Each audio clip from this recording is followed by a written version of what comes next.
আসসালামু আলাইকুম। আমি আতিকুর রহমান আতিক। আজ আপনাদের মাঝে উপস্থিত হয়েছি আমার আম বাগানে। তো যে সমস্ত নতুন উদ্যোক্তা ভাই আছেন তাদের জন্য এটা অনেক শিক্ষণীয় এবং গুরুত্বপূর্ণ একটি আলোচনা আজকের এই প্রতিবেদনটি হবে। যে সমস্ত আম বাগান যারা নতুন উদ্যোগ যারা করেছেন বা বিগত দিন যারা করেছেন তাদের সঙ্গে শেয়ার করবো আমার এই 20 থেকে 24 বছর জার্নির সময় আমার ভুল ভ্রান্তি এবং আমার সফলতা নিয়ে। এই মৌসুমে এখন আমাদের কি কি করণীয় আম বাগানে। আম তো শেষ হয়ে গেল মাত্রই, সবে মাত্র এই তো 1-2 মাস আগে। এখন আমার আগামী বছরের জন্য কি কি প্রস্তুতি নিব এবং এই রেডি বাগানে কি কি করণীয় এবং কোন জাতগুলো ভালো হবে, আমাদের সাজেস্ট হবে, বাণিজ্যিকভাবে চাষ করা যাবে, এই বিষয়ে আজকের বিষয় নিয়ে আলোচনা থাকবে। ততক্ষণ পর্যন্ত আমাদের সাথে থাকুন, পুরা ভিডিও জুড়ে থাকবেন এবং সম্পূর্ণ তথ্য জানতে চাইলে এটা আপনার একটা পরিবর্তন এবং অনুপ্রেরণা এবং শিক্ষামূলক একটা প্রোগ্রাম। তো আজকে দেখেন আমাদের যে বাগানটা, এটা আম বাগান, এটা সম্পূর্ণ আমরুপালির আম বাগান। এটা আমাদের আমরুপালি আম অনেক আগেই শেষ হয়ে গেছে। ঘুরে ঘুরে দেখেন যে বিশাল আকৃতি। বাগানটির বয়স প্রায় আপনার 6 বছর প্লাস হয়ে গেছে আমাদের এই বাগানটি। এখন বাগানের রোগবালাই কি, এই বিষয়গুলো আগে আমাদেরকে জানতে হবে এবং আমাদের করণীয় কি, কি কি রোগ আক্রমণ করে। এই যে পাতার দিক খেয়াল করলে আমরা দেখতে পাই যে এই যে পাতাতে এক ধরনের মোচড়া পড়েছে, মরিচার দাগ। এটা কেন মরিচা হয়, তারপরে গাছের ডাল টান দিলে কোনো পোকা উঠতেছে কিনা এটা দেখতে হবে। যদি দেখা যায় যে গাছের এভাবে ডাল টান দেওয়ার পর চিট কিছু পাতা উঠতেছে, তাহলে বুঝতে হবে যে আপনার এক ধরনের পোকা আছে, চটচট চটচট উঠে চলে যায়। এখন চলে লোক এক একটা পোকা বলে। এই পোকার আক্রমণ হলে গোটা গাছকে আপনার খেয়ে একেবারে ধূসর করে দিবে। এর জন্য আপনাকে অবশ্যই এটাকে প্রতিকার করা লাগবে। এর জন্য ইমিডাক্লোরোপিড গ্রুপের যে কীটনাশক আছে ওটা ব্যবহার করতে হয়। আর এই ছাতা পড়েছে এগুলানের জন্য ছত্রাকনাশকটা ব্যবহার করতে হবে। ছত্রাকনাশক ব্যবহার করলে পরা এটা আলহামদুলিল্লাহ হয়ে যাবে। আর নতুন যখনই পাতা গজাবে, মুকুল আসার আগ মুহূর্তে, সেই মুহূর্তে কিন্তু আর ফল আসবে না। খেয়াল করে দেখেন গাছের দিক, চতুর্দিক তাকায় দেখেন গাছগুলো দেখেন যে আমাদের কোনো নতুন পাতা এখন কিন্তু নেই, আর হওয়ার সম্ভাবনাও নেই। এই মুহূর্তে যদি আমরা এখন সার দিয়ে দেই, ঠিক অনেকেই আমরা ভুল করি। ভুলগুলো কোথায়, যে মুকুল আসার আগ মুহূর্তে আমরা সার দিয়ে দিই জমিতে। যখনই মুকুল আসার আগ মুহূর্তে আমরা সার দিয়ে দেবো, তখনই খেয়াল করে দেখুন এই যে এখানে দেখাই আমরা এই পাতাগুলো তো নতুন পাতা গজাবে, তো নতুন পাতা গজালে আর এখানে কিন্তু ফল আসবে না। তাই ঠিক আম পাড়া যখনই আমাদের মৌসুম শেষ হয়ে যাবে, ঠিক সেই মুহূর্তে আমাদেরকে সার দিয়ে শেষ করে দিতে হবে। দিয়ে দিলে তাহলে দীর্ঘ যে সময়টা আমরা পাবো, এই সময়ের মধ্যে আমাদের নতুন পাতা গজায় ওটা পুরাতন পাতায় পরিণত হবে, তারপর ওটাতেই ফল আসবে। আর যারা আমরা ঠিক মুকুল আসার আগ মুহূর্তে যারা আমরা সার ব্যবহার করব, তাদের গাছ হবে অনেক সুন্দর, কিন্তু ফল আসবে না। এটা খুবই গুরুত্বপূর্ণ একটা বিষয়। আরো একটি বিষয় যে অতিরিক্ত যে ডালপালাগুলো আছে সেগুলো কাটিং এবং পুলিং করে দিতে হবে। যদিও এই বাগানটি আমার ছোট পরিসরের বাগান, গাছ যত ছোট হবে তত আপনার উৎপাদন খরচটা অনেক কমে যাবে। আসেন আমরা আরো একটু বিষয় দেখা নিয়ে আসি। এখানে আসেন,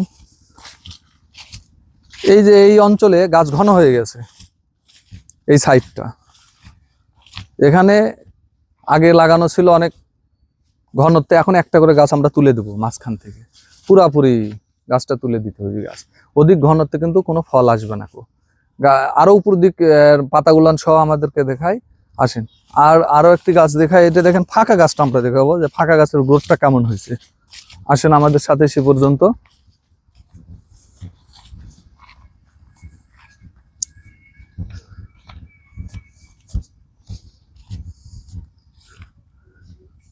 এই গাছটি অনেক ফাঁকা অংশে পড়ে গেছে, এই গাছের গ্রোথ অনেক বেশি, এটা তো অনেক ফল বেশি, এই জন্য পাতলা গাছে ফল বেশি হবে। অধিক ঘনত্বে গাছে কিন্তু অনেক ফল কম হয়, কারণ সেখানে সানলাইটের একটা বিষয় আছে। উদ্ভিদ খাদ্য গ্রহণ করে একমাত্র সূর্যের আলোর উপস্থিতি, আলো এবং বাতাস এবং পানি তিনটের উপস্থিতিতে। সেখানে আমাদের বাতাসও সেভাবে প্রবেশ করতেছে না এবং আলোও প্রবেশ করে না। ওই যে উপরের অংশগুলো তাকিয়ে দেখেন, গাছের উপরের অংশ ফুলগুলো দেন, গাছের কত গঠন প্রণালী কত সুন্দর। এই জন্য গাছ শুরুতে হয়তো আমরা ঘন লাগাবো, পরবর্তীতে গাছগুলো আমাদের একটার পর একটা করে তুলে দিতে হবে। তুলে দিয়ে গাছগুলান, এটা আমাকে বুঝে নিতে হবে যে কখন আমার কোন সময় আমার গাছগুলান তুলে দিতে হবে। আর আমের ক্ষেত্রে যেটা হয়, যেটা আমাদের যেমন আমরা বাড়ি 4, green Taiwan, red Taiwan, Amrapali সকল আমি আমরা চাষ করছি, সবকিছু আমাদের বাগানে শোভা পায়। কিন্তু বাণিজ্যিকভাবে যখন চাষ করতে যাবেন তখন একটা চিন্তা চেতনা আলাদা, শখের বশীভূত একটা আলাদা হবে বাগান। আর আসলে অত বেশি পরিচর্যার প্রয়োজন নাই, এখন আম নেই তো, এখন গোটা বাগান পড়ে থাকলেও আর কিছু যায় আসে না। এখন এখন যদি অতিরিক্ত খাবার, অতিরিক্ত সার সবকিছু ব্যবহার করি, গাছ আরো বড় হয়ে যাবে। বড় হয়ে গেলে বা লম্বা হয়ে গেলে আরো খরচ বেড়ে যাবে, আমার প্রয়োজন নাই অতটুকু। তাই গাছ তো এখন রেডি, আমার একটা গাছ 5 থেকে 4 মণ ফল দেওয়ার মতো রেডি হয়ে গেছে। এখনো তেমন সারের প্রয়োজন নেই, শুধু ফল আনার জন্য যতটুকুন সার বা জৈব সার বা পরিচর্যা যতটুকুন খাদ্য দরকার অতটুকু নিতে হবে। আর অতিরিক্ত দিলে গাছ আরো ভিগোরাস হবে, হলে সে গাছ যত ভিগোরাস হবে তত গাছের গ্রোথ বাড়বে, তত ফলও কম হবে, গাছ বড় হবে এবং আমার খরচের হারটা বেড়ে যাবে। এই যে এখানে দেখা যাচ্ছে যে একটা ডাল ভেঙে গেছে, এই ডালটা, এগুলানি হলো পরিচর্যা। যে ডালগুলান আমাদেরকে অবশ্যই কেটে দিতে হবে, ডালগুলান কেটে এগুলান ফেলা দিতে হবে। এই যে নিচের যে ডালগুলো আছে, এই যে এই ডালের দেখেন কিছু ডাল নষ্ট হয়ে গেছে, এটা কেটে দিতে হবে এইভাবে। এই কাটিং পুলিংও খুব গুরুত্বপূর্ণ একটা বিষয়, কোন ডাল কাটবেন কোনটা কাটবেন না, এটা খুবই গুরুত্বপূর্ণ বিষয়। হ্যাঁ, না হলে এখানে আমাদের ক্ষতি হওয়ার সম্ভাবনা আছে। অনেক ক্ষেত্রে দেখা যায় কিছু কিছু ডালের মাথা, এই যে এই ডালগুলোয় কখনো ফল হবে না। এই যে কুকড়া দেখতেছেন, এখানে এক ধরনের থিপস এবং মাকড়ের আক্রমণ হয়েছে। থিপস এবং মাকড়ের কারণেই এই পাতাগুলো বাঁকা হয়ে গেছে, এইখানে আর কখনোই মুকুল আসবে না, এই ডালেও মুকুল আসবে না। এই জন্য এগুলান আমাদেরকে কেটে ফেলা দিতে হবে। এর জন্য যদি আমরা এখন শুধু ওষুধ ব্যবহার করি কোনো লাভ হবে না। আরেকটা জিনিস খেয়াল করা হয় আপনাদেরকে, যে নতুন ডগা পাতা বাড়ানোর পরে, এদিকে নিয়ে আসেন একটু, যে দেখেন নতুন ডগা এবং পাতা বাড়ানোর পরে দেখেন এখানে কালো কালো দাগ সাদার উপরে, এটা এক ধরনের থিপসের আক্রমণ করছে, চোষক পোকা। সে পোকা চুষে খাওয়ার জন্য এই ডগাগুলো কেটে খেয়ে নিয়ে নিয়েছে। আরেকটা পোকা আক্রমণ করে কাটুই পোকা, যেটা এইভাবে ডগাগুলো খেয়ে নেয় এইভাবে। তো এখানে থিপসের আক্রমণ, এটা যদি আমরা যখন নতুন ডগা বাড়াবে তখন অবশ্যই থিপসের জন্য আমাদেরকে ইমিডাক্লোরপিড জাতীয় ওষুধ আমাদেরকে স্প্রে করতে হবে। যদি ওটা না করি তাহলে আমার বাগান পুরাটা এরকম হয়ে যাবে। এটা আর এখন ভালো আর কোনো সুযোগ নেই, এটাকে এখন কেটে ফেলানোর সবচেয়ে উত্তম কাজ হবে। আর একটা জিনিস দেখাই, যে এই যে এখানে এই পাতার দিক খেয়াল করে দেখেন, এই পাতাটা ফুটা ফুটা, এটা হলো কাটুই পোকা দ্বারা আক্রান্ত হয়েছে। কাটুই পোকাটা কি করে, এই নতুন যখন বাড়ায় তখন এরা এই নরম অংশগুলো কেটে খেয়ে নেয়, যা গাছের জন্য অনেক ক্ষতিকারক। এর জন্য আমরা 10 ইসি বা 55 ইসি জাতীয় বিষ কীটনাশকটা আমরা ব্যবহার করলে এই কাটুই পোকার হাত থেকে গাছটা রক্ষা পাবে। আর এই যে মরিচা ধরেছে যেটা বললাম, এটা এক ধরনের আপনার ছত্রাক দ্বারা আক্রান্ত। প্রথম ব্যাকটেরিয়াটা কি, ব্যাকটেরিয়া দ্বারা যেটা আক্রান্ত হচ্ছে শুকনা, আর যেটা ছত্রাক সেটা হলো নরম হয়ে যায়, এটা হলো ব্যাকটেরিয়া দ্বারা আক্রান্ত। আসলে আমাদের দেশে ব্যাকটেরিয়া নাশক না, এই জন্যে তো বলি যে আমাদের অবশ্যই টাইকোডার্মা নামক যেটা ছত্রাক এবং ব্যাসিলাস ব্যাকটেরিয়া আছে, এটা যদি আমরা এই জৈব সারের সাথে গোটা জমিতে যদি আমরা ছিটিয়ে দিই, তাহলে এই ছত্রাক এবং ব্যাকটেরিয়ার হাত থেকে গোটা বাগানটাই সুরক্ষা পাবে। কারণ আমের একটা রোগ হয়, সেটা হলো যে ডাইব্যাক রোগ বলা হয়, যেটা উপর থেকে শুকায় মরা যায়, ডাল শুকায় মারা যায়। এটার জন্য কিন্তু আমরা যে বিভিন্ন ছত্রাকনাশক ওষুধ ব্যবহার করি, এটাতে কোনো রকমের কাজ করে না, এটা ব্যাকটেরিয়া দ্বারা আক্রান্ত, যেটাকে ফিউজেরিয়াম উইল্ডো বলা হয় অনেক কখনো কখনো। এটার জন্য যদি আমরা আমাদের এই মাটিতে যে অণুজীবগুলো আছে, ব্যাকটেরিয়া দ্বারা যে অণুজীব, উপকারী অণুজীব, এর জন্য আমরা ব্যাসিলাস ব্যাকটেরিয়া বা টাইকোডার্মা, এই টাইকোডার্মাটা যদি আমরা ব্যবহার করি, তাহলে এই সমস্ত রোগ থেকে, ছত্রাকের হাত থেকে পুরো গাছ সুরক্ষা পাবে। এখন প্রশ্ন আসতে পারে টাইকোডার্মাটা কি? টাইকোডার্মার একটা উপকারী ছত্রাক, ব্যাসিলাস ব্যাকটেরিয়া একটা উপকারী ব্যাকটেরিয়া। এটার সোর্স কোথায়? এটার সোর্স হলো জাপানের টেরুহিজো বিজ্ঞানী 1985 সালে একজন প্রফেসর এটার আবিষ্কার করেন। কিভাবে আবিষ্কার করে? উনি মাঠে যে দেখে যে একটা গরু সেখানে মলত্যাগ করেছে, মলত্যাগ করার পরে দেখা যায় যে সেখানে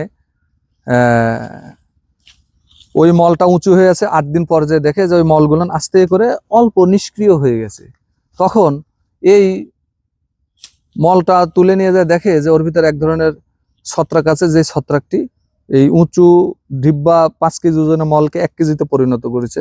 তাহলে বোঝা গেল, এটা সে টেস্ট করে দেখে যে এটা হলো বন্ধু ছত্রাক। ঠিক প্রত্যেকটা পশু পাখি যত মল ত্যাগ করে, এই মলের ভিতরে এই ছত্রাক প্রকৃতি থেকে আছে, তারা তাদেরকে খেয়ে নিষ্ক্রিয় করে দেয়।